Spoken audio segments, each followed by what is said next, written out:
আসসালামু আলাইকুম, সবাই কেমন আছেন? তো সবাই হচ্ছে ডিজাইনার যে কামিজটা কাটিং করছি সেটার ভিডিও দেখছেন। এখন অনেকে আমাকে বারবার হচ্ছে কমেন্ট করতেছেন, মেসেজ দিতেছেন যে আপু আমাদেরকে কাটিং ভিডিওটা দেখান।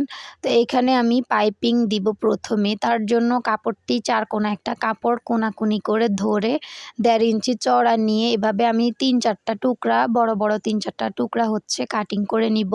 তো সোজা কাপড় দিয়ে পাইপিং কখনো হয় না, যে একজন আপু বলতেছে সোজা দিয়ে নাকি উনি বানিয়েছে, আসলে এটা সম্ভব না। সোজা কাপড় দিয়ে কখনো পাইপিং হয় না, ঠিক আছে? সবসময় কোনাকুনিভাবেই কিন্তু কাপড় ধরতে হয়, ধরে পাইপিং দিতে হয়। তো এখন আমি এই কাপড়টাকে আরেকটা ভাঁজ করে দিব, দিয়ে হচ্ছে এই ভাঁজ অনুযায়ী সেলাই করব। তো এখন হচ্ছে আমি ঘুরিয়ে ঘুরিয়ে পুরো মানে যে ডিজাইনটা দিয়েছি যে আমার ঢেউ ঢেউ ডিজাইন, তো এটার মধ্যে হচ্ছে আমি এভাবে পাইপিংটাকে লাগিয়ে নিব।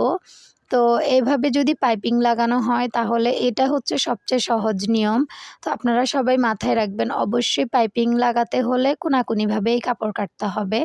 তো সেক্ষেত্রে আপনারা কখনোই সোজা কাপড় দিয়ে হবে না। হ্যাঁ, সোজা কাপড় দিয়ে কোনগুলো হবে, যেমন আমরা হাতার মুখে চিকন করে পাইপিং লাগাই সেগুলো সোজা কাপড় দিয়ে হয়, যেমন জামার সাইডে, জামার নিচে, ওগুলো সোজা কাপড় দিয়ে আপনি পাইপিং দিতে পারবেন। কিন্তু গোল গলার ক্ষেত্রে, কোনো ডিজাইনের ক্ষেত্রে, এখানে যে ঢেউ গোল গোল এই সেলাইয়ের ক্ষেত্রে কখনোই কিন্তু সোজা কাপড় দিয়ে পাইপিং লাগাতে পারবেন না আপনি। এই ডিজাইন আপনি কখনো সোজা পাইপিং দিয়ে করতে পারবেন না।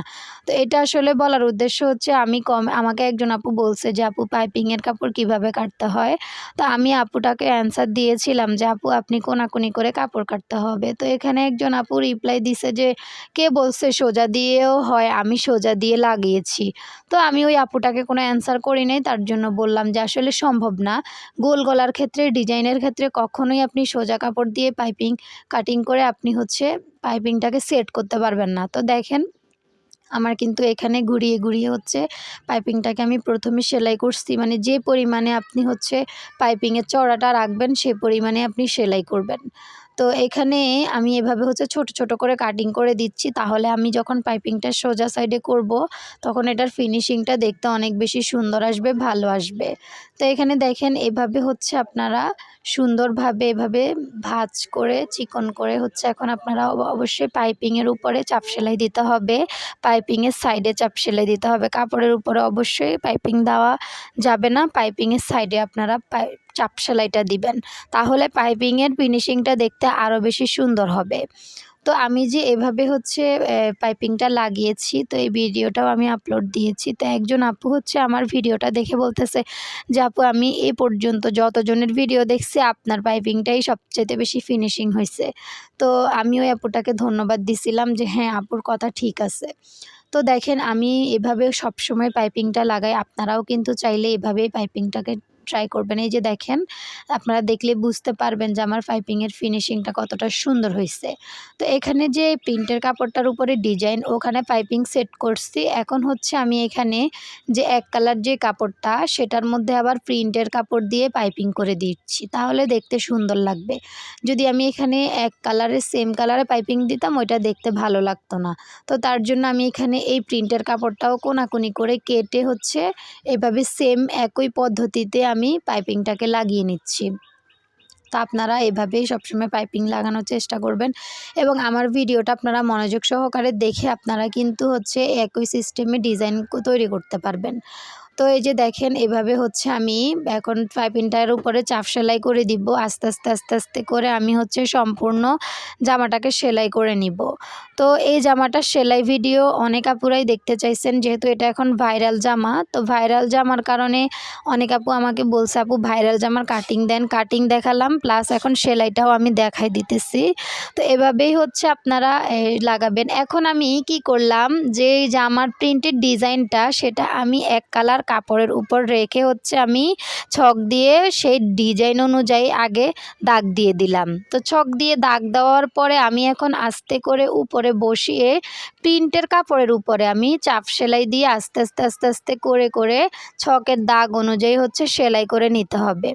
তো আপনারা এভাবে হচ্ছে এটা লাগানোর ট্রাই করবেন, তাহলে আপনাদের আর মানে কম বেশি হবে না বা হচ্ছে কাপড়টা কুঁচকে থাকবে না। আপনারা সেম যেভাবে কাজটা চাইছেন ওভাবে আপনারা এটাকে করতে পারবেন। তো প্রথমেই কিন্তু আগে আপনারা কাপড়টি রেখে বডি প্লাস সেলাই অনুযায়ী মাপ দিয়ে তারপর হচ্ছে উপরে রেখে ছক দিয়ে দাগ দিয়ে দিবেন।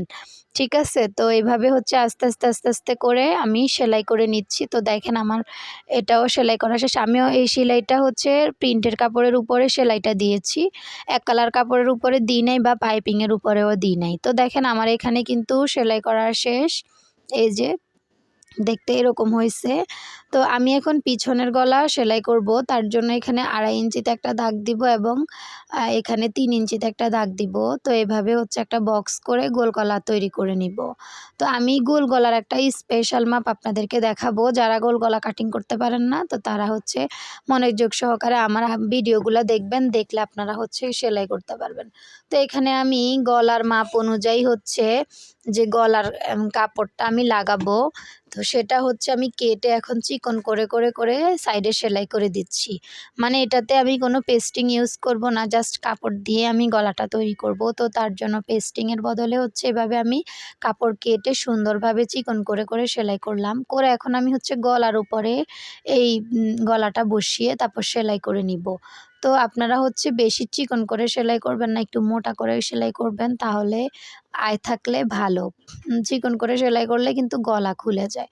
তো আমার গলাটি সেলাই করা শেষ। এখন আমি হচ্ছে গলার কাপড়ের উপরে একটা চাপ সেলাই দিচ্ছি, তাহলে ফিনিশিংটা দেখতে ভালো আসবে গলার। তো এইভাবে হচ্ছে আমার আমি এখন চাপ সেলাই দেওয়ার পরে এখন দেখেন আমার ফিনিশিংটা কেমন হয়েছে। তো আপনারা চাইলে এভাবে গলা তৈরি করতে পারবেন। তো এখন আমি হচ্ছে কাঁধের জয়েন করে নিব। তো পিছনের গলার সেলাইয়ের উপরে চাপ সেলাইয়ের উপরে আমি সামনের গলার যে পাইপিং করেছি এভাবে রেখে দেখেন এভাবে হচ্ছে আমি গলাটা সেলাই করব। তো এই ট্রিক্সটা অনেক আপুরাই জানেন না। এই ট্রিক্সটা আপনারা মনোযোগ সহকারে দেখেন এবং শিখে রাখেন। আপনারা কিন্তু চাইলে ডিজাইন গলার ক্ষেত্রেও এভাবে সেলাই করতে পারেন। এই যে তো এভাবে হচ্ছে আমি গলাটাকে সেট করে নিলাম, কাঁধটাকে সেলাই করলাম। তো সেলাই করা শেষ। এখন হচ্ছে আমি বডি সেলাই করব। তো বডি সেলাই করব আমি 1 ইঞ্চি আয় রেখে এভাবে যেই দাগ অনুযায়ী আস্তে করে 2 পাশে বডি সেলাই করে নিব। তো আপনারা হচ্ছে আমার ভিডিওটা যদি মনোযোগ সহকারে দেখেন অবশ্যই আপনারা কামিজ সেলাই করাও শিখতে পারবেন। যে কোনো নর্মাল কামিজও কিন্তু এই সিস্টেমেই সেলাই করা হয়। তো প্রথমেই হচ্ছে গলা, তারপর কাঁধ, তারপর বডি। এখন হচ্ছে আমি নিচের যে ঘেরের অংশ সেলাই করব। তো এখানে প্রথমে একটা ভাঁজ দিয়ে পরে আরও একটা ভাঁজ দিয়ে এভাবে হচ্ছে ঘেরের অংশ সেলাই করতে হবে। তো দেখেন আমি এভাবে পুরো ঘেরটাকে সেলাই করে নিব। তো আমি সবসময় যে জামার যে সাইডগুলা ওগুলো আমি কখনো বাঁকা রাখি না। সাইডটাকে আমি একদম সোজা করে ধরে হচ্ছে সেলাই করি, তাহলে কিন্তু জামার ফিনিশিং অনেক সুন্দর হয়, দেখতেও কিন্তু অনেক বেশি ভালো লাগে। তো আপনারা চাইলেও কিন্তু সেম এভাবেই হচ্ছে সেলাই করে নিতে পারেন। তো এভাবে আপনারা আস্তে করে 2 সাইডে যে সাইডগুলা ভাঁজ করে সেলাই করবেন এবং হচ্ছে পিছনে নিচে এবং সামনের যে নিচের অংশ সেটাকেও ভাঁজ করে আপনারা সেলাই করে দিবেন। তো এভাবে এখন দেখেন এই সাইডটা যে ফাড়ার দিকটা কিভাবে সেলাই করতেছি সেটা দেখেন, যারা নতুন তারা কিন্তু দেখে শিখে নেন যে ফাড়ার অংশটা কিভাবে সেলাই করতে হয়। এখানে ফাড়ার অংশ সেলাই করা শেষ।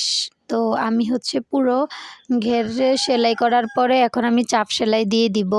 তো সাইডে এভাবে হচ্ছে পুরো সাইডে মানে সামনের পিছনের সাইডে এভাবে হচ্ছে চাপ সেলাই আপনারা দিয়ে দিবেন। এটা হচ্ছে জামা ফিনিশিং করার অনেক বড় একটা ভূমিকা, এই সাইডের সেলাইগুলা। এগুলো দিলে হচ্ছে জামার ফিনিশিংটা অনেক বেশি আসে এবং দেখতেও অনেক বেশি সুন্দর লাগে। তো আমি এখানে কিন্তু পুরো সাইডে এভাবে ঘুরিয়ে হচ্ছে চাপ সেলাই দিয়ে দিলাম। তো সবাই ভালো থাকবেন, সুস্থ থাকবেন এবং ভিডিওটার একটা লাইক, কমেন্ট, শেয়ার করবেন। ধন্যবাদ।